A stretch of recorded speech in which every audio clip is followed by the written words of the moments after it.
예, 오늘 요한일서 1장 1절부터 10절 말씀으로 오늘 받고자 합니다.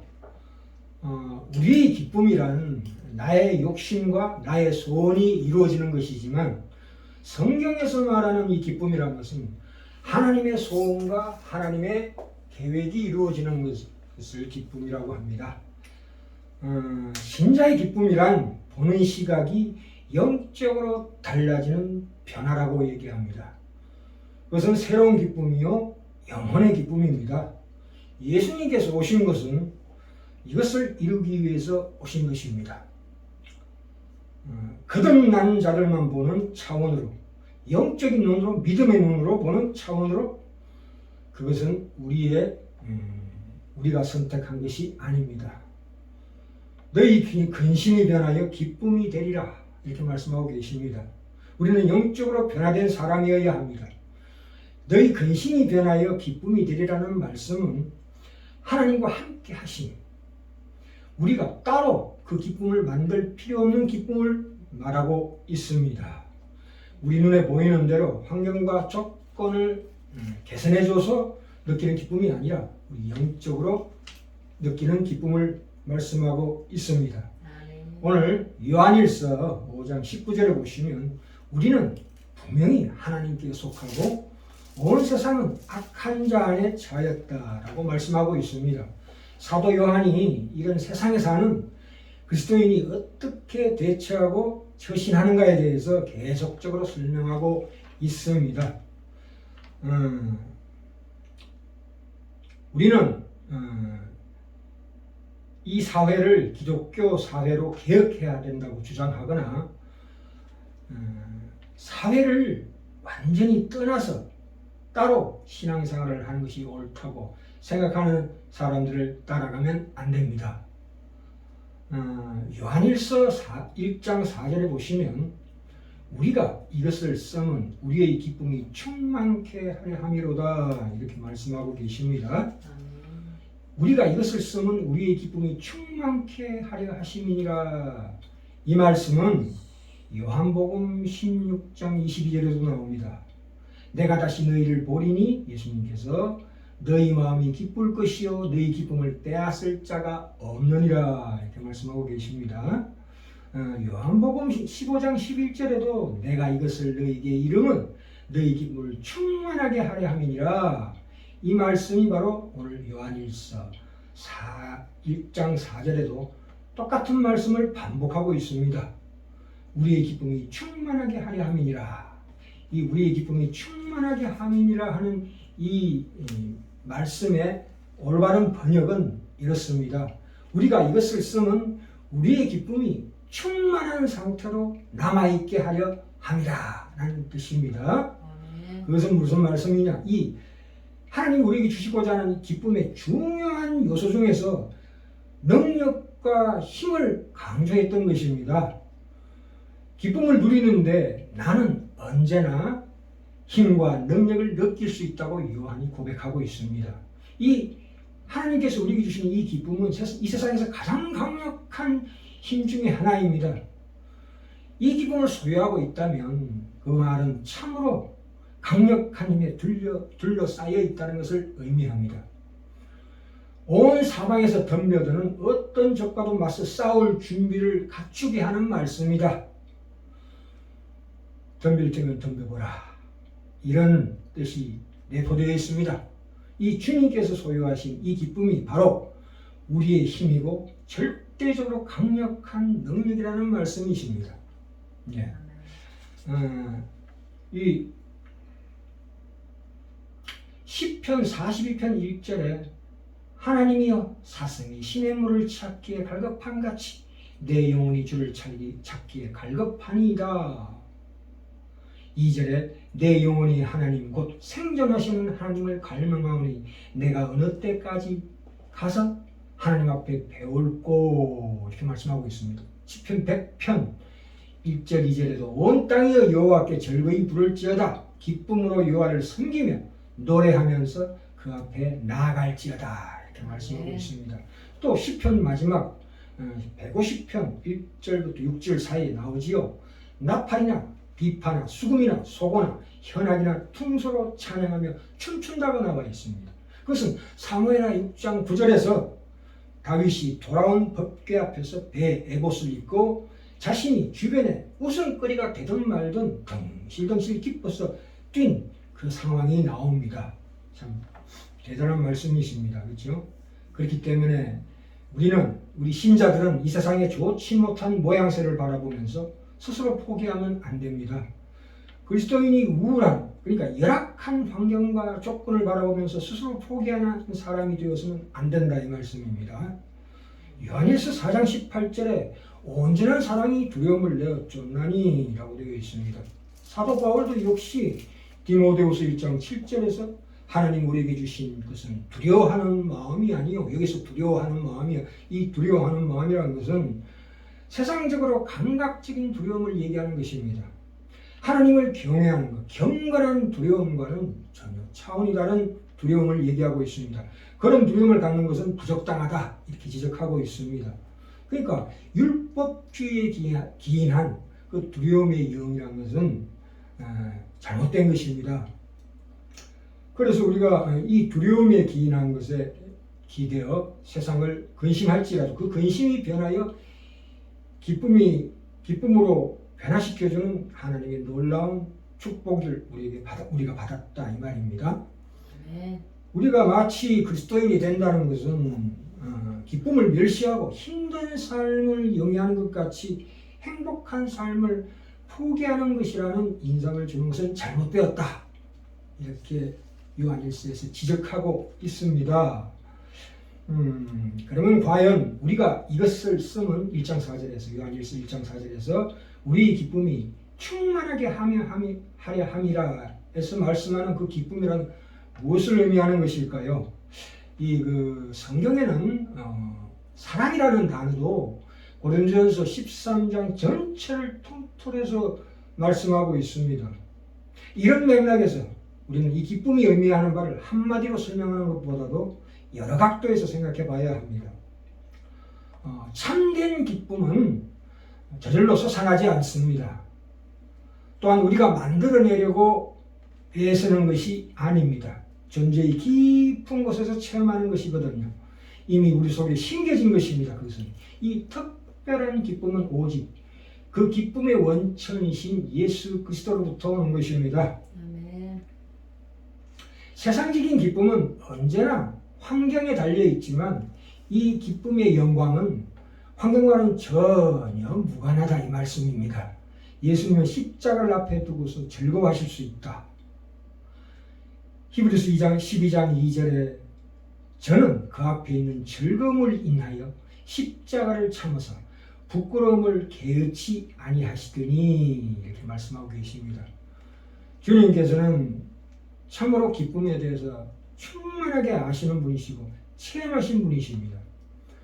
예수님은 이미 체험한 그 기쁨 때문에 그것들을 넉넉히 이기는 자가 되게 하옵소서라고 지금도 하나님 우편에서 우리를 위하여 기도하고 계신다는 사실을 아는 것이 너무나 중요합니다. 로마서 8장 35절에서 37절에 나옵니다. 그러나 이 모든 일에 우리를 사랑하시는 이로 말미암아 우리가 넉넉히 이기느니라 이렇게 말씀하고 있습니다. 사도 바울도 감옥에 있으면서도 기쁨의 충만을 알았던 사람입니다. 그래서 그는 항상 늘 기뻐했습니다. 이 사도 바울이 고린도서 5장 4절에서 이렇게 말씀하고 있죠. 이 장막에 있는 우리가 짐진 것 같이 탄식하는 것은 해놓고 고린도서 5장 2절에 이렇게 말씀하고 있습니다. 우리가 여기 있어 탄식하며 하늘로부터 오는 우리의 처소를 덧입기를 간절히 사모하노라. 하늘로부터 오는 우리 처소로 덧입기를 간절히 사모하다는 말씀이 무엇입니까? 이미 시작된 천국을 지금 바울이 체험하고 있다는 것을 말씀하고 있는 것입니다. 이 기쁨은 성령님이 우리 안에서 만들어내시는 놀라운 열매들 중에 하나입니다. 전적으로 위에서 내려오는 기쁨이다 이 말씀이십니다. 일보서 4장 7절에도 나오죠. 그리하면 모든 지각에 뛰어난 하나님의 평강이 그리스도 예수 안에서 너희 마음과 생각을 지키시리라. 하나님의 평강이 우리 마음과 생각을 불담으로 두르고 어떤 것도 침입하지 못하게 보호해 준다는 것입니다. 아멘. 우리는 보통 기도할 때에 이 보잘것없는 내가 하나님이나 예수 그리스도에 대한 우리의 사랑을 쳐다보고 어떻게 해서든지 그 사랑을 확대시켜버리고 애쓰고 있습니다. 그러면은 우리는 비참한 존재가 된다 이 말입니다. 예수님께서 우리를 그렇게 생각하지 말고 예수님께서 얼마나 우리를 사랑하시는지에 대해서 생각해야 합니다. 우리 자신의 느낌에 집중하지 않는 것이 가장 중요한 것입니다. 아멘. 만일 나 자신의 예수님을 향한 우리의 사랑이 참으로 약하고 희미하고 보잘것없고 무가치하고 하다는 그런 생각이 든다면 우리의 사랑에 대해서 그런 생각하기를 멈춰야 합니다. 내가 과거에 어떤 사람이었던 지금 현재 내가 어떤 사람인지도 전혀 상관없이 하나님께서 주님께서 나를 사랑한다는 것을 내가 아는 것이 가장 중요한 것이다. 이 말씀이십니다.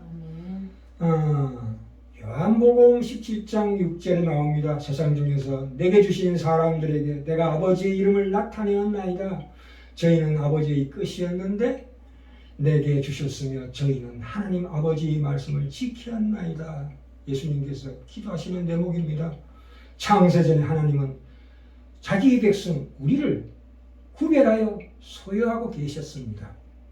그 소유하고 계신 우리를 이제 하나님께서 예수 그리스도께 주셨다는 것입니다. 그러니까 주님의 기쁨을 안다는 것은 그것을 깨닫는 것입니다. 로마서 8장 1절에도 나오지요. 그러므로 이제 그리스도 예수 안에 있는 자에게는 결코 정죄함이 없나니 우리의 구원은 전적으로 예수님께 달려있는 것입니다. 우리의 노력 여하에 달려있는 것이 아닙니다. 요한일서 1장 3절 4절에 나옵니다. 읽어볼까요? 우리가 보고 들은 바를 너희에게 전하면 너희로 우리와 사귐이 있게 하려 함이니 우리의 사귐은 아버지와 그 아들 예수 그리스도와 함께 함이라. 그래서 4절에 우리가 이것을 쓰면 우리의 기쁨이 충만케 하려 함이로다. 이 말씀을 생각하고 그 내용을 사랑하고 늘 이 말씀을 앞에 두고서 하루에도 여러 번씩 묵상하고 더 하나님을 구하면 구할수록 우리의 기쁨은 더욱더 커질 수 있다. 이 말씀이십니다. 우리는 현세 속에서 경험하는 일반적인 기쁨의 경험 안에서도 이 기쁨의 요소를 발견할 수 있습니다. 그러나 그런 기쁨은 언제나 일시적이며 부분적입니다. 우리가 그리하여 세상의 쾌락 속에 파묻힌다면 하나님 주시는 충족을 경험하기보다는 더욱 허무함을 느끼게 됩니다. 세상의 어떤 아름다움이라도 그게 매혹되면 반드시 그것들로부터 배반을 당하게 되어 있습니다. 그러니까 세상의 그 아름다움 그 안에 있는 것이 아니라 항상 무언가 그것을 통하여 온다는 것을 우리가 알아야 합니다. 사실 그것들을 통하여 온 것은 저 천국에 대한 우리의 사모하는 마음입니다. 그것이 중요하다. 그러니까 우리의 과거의 어떤 향수나 낭만이나 어떤 그 회상들은 우리가 진정으로 사모하는 그 하나님에 대한 그 천국에 대한 말하자면 숨은 그 좋은 그림일 뿐입니다. 그걸 숨기고 있는 좋은 그림일 뿐이다 이 말입니다. 그것을 대상 자체로 오해하지 말라 이 말입니다. 그것들은 어리석은 우상으로 변질될 염려가 많습니다. 그렇기 때문에 그것이 우상으로 변질되는 순간에 우리의 마음은 배반을 당하게 된다 이 말씀이십니다. 그렇죠? 그래서